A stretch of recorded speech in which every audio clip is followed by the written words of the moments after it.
चारों तरफ नजर घुमा के देखिए, क्या दिखता है? प्लास्टिक। ये हमारी जिंदगी का इतना बड़ा हिस्सा बन चुका है कि हम शायद इस पर ध्यान भी नहीं देते। लेकिन आज हम उस प्लास्टिक पर गौर करेंगे जो हमें दिखाई नहीं देता, पर शायद हमारे लिए एक बहुत बड़ा खतरा बनता जा रहा है। जरा इस नंबर को देखिए, 35 लाख। ये बस एक नंबर नहीं है, ये एक आईना है जो हमारे देश में प्लास्टिक की समस्या का असली चेहरा दिखाता है। जी हाँ, हर साल भारत में 35 लाख मीट्रिक टन प्लास्टिक कचरा जमा होता है। और सोचिए, ये तो सिर्फ वो कचरा है जो हमें अपनी आंखों से दिखता है। बोतलें, पैकेट, थैलियां, ये कचरे का एक ऐसा पहाड़ है जो लगातार बढ़ता जा रहा है। और ये वाकई एक बहुत बहुत बड़ी चुनौती है। तो सवाल ये उठता है कि इतनी बड़ी, आंखों के सामने दिखने वाली इस प्रॉब्लम से हम निपट कैसे रहे हैं। चलिए पहले भाग में यही देखते हैं कि इस मैक्रो लेवल के मुद्दे को काबू में करने के लिए क्या कोशिशें की जा रही हैं। अच्छी बात यह है कि दुनिया भर की सरकारें इस समस्या को गंभीरता से ले रही हैं और भारत भी इसमें पीछे नहीं है। प्लास्टिक वेस्ट को मैनेज करने के लिए जरूरी नियम बनाकर कुछ अहम कदम उठाए गए हैं। जैसे कि जुलाई 2022 से भारत ने इन सभी सिंगल यूज प्लास्टिक आइटम्स पर बैन लगा दिया।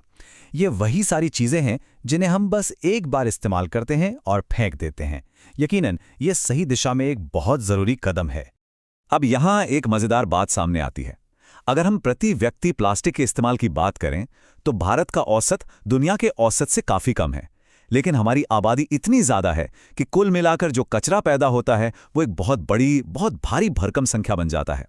लेकिन एक बहुत बड़ा सवाल अभी भी बाकी है। ये बैन तो नए प्लास्टिक को बनने से रोक रहे हैं, पर उस प्लास्टिक का क्या जो पिछले कई दशकों से हमारे पर्यावरण में, हमारे चारों ओर जमा हो चुका है? वो प्लास्टिक वो कहीं नहीं जा रहा। तो चलिए अब थोड़ा जूम इन करते हैं।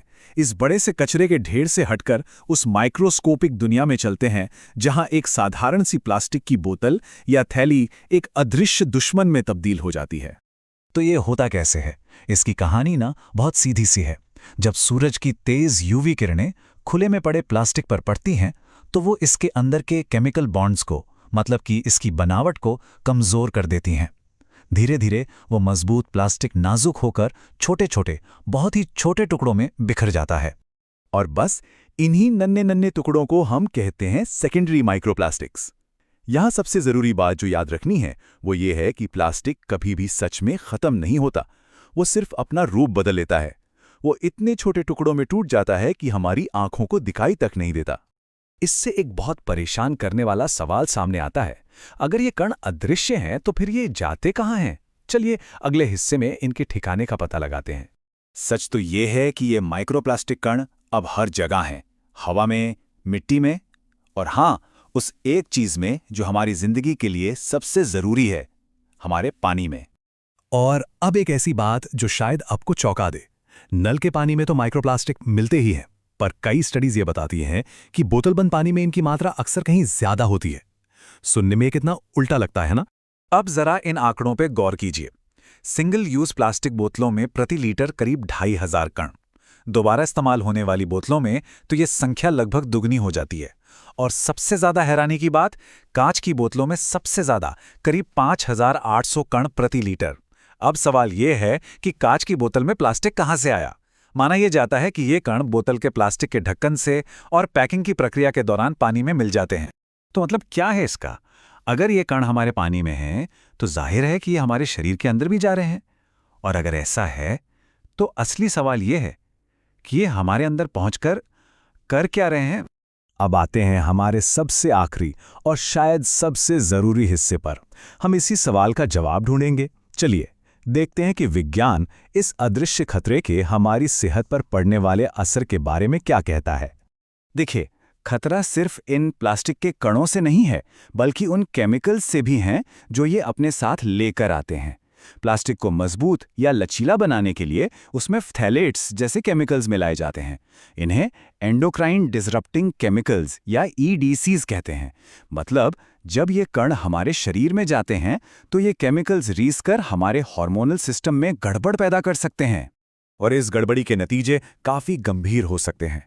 नई रिसर्च माइक्रोप्लास्टिक्स और इन EDCs को पुरुषों और महिलाओं दोनों में प्रजनन से जुड़ी समस्याओं से जोड़ रही है। और जो बात सबसे ज्यादा चिंता पैदा करती है वो ये है कि ये कण इंसानी प्लेसेंटा यानी गर्भनाल में भी पाए गए हैं। यानी ये खतरा अजन्मे बच्चों तक भी पहुंच रहा है। लेकिन कहानी यहीं खत्म नहीं होती। प्रजनन स्वास्थ्य के अलावा कुछ नए शोध इस तरफ भी इशारा कर रहे हैं कि ये कण शायद हमारे दिमाग पर भी असर डाल सकते हैं।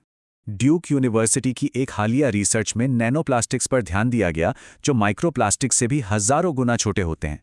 रिसर्च में ये पाया गया कि ये नैनोप्लास्टिक्स दिमाग में उन प्रोटीन्स के साथ इंटरैक्ट कर सकते हैं जो पार्किंसंस जैसी न्यूरोलॉजिकल बीमारियों से जुड़े हैं। अब इसका मतलब ये बिल्कुल नहीं है कि प्लास्टिक से ये बीमारियां होती ही हैं, नहीं, लेकिन ये रिसर्च एक ऐसे खतरे की तरफ इशारा कर रही है जिसे नज़रअंदाज नहीं किया जा सकता। तो आखिर में हम एक बहुत बड़े सवाल के साथ रह जाते हैं। हम एक ऐसी दुनिया में जी रहे हैं जो प्लास्टिक से बनी है, प्लास्टिक से घिरी है। हमने देखा कि कैसे ये बड़े टुकड़े अदृश्य कणों में टूटकर हमारे पानी और फिर हमारे शरीर में पहुंच जाते हैं। असली सवाल ये है, ये हमारे अंदर कर क्या रहे हैं और क्या इनके प्रभावों को कभी पलटा जा सकेगा? ये वो सवाल हैं जिनका जवाब विज्ञान अभी खोजना शुरू ही कर रहा है।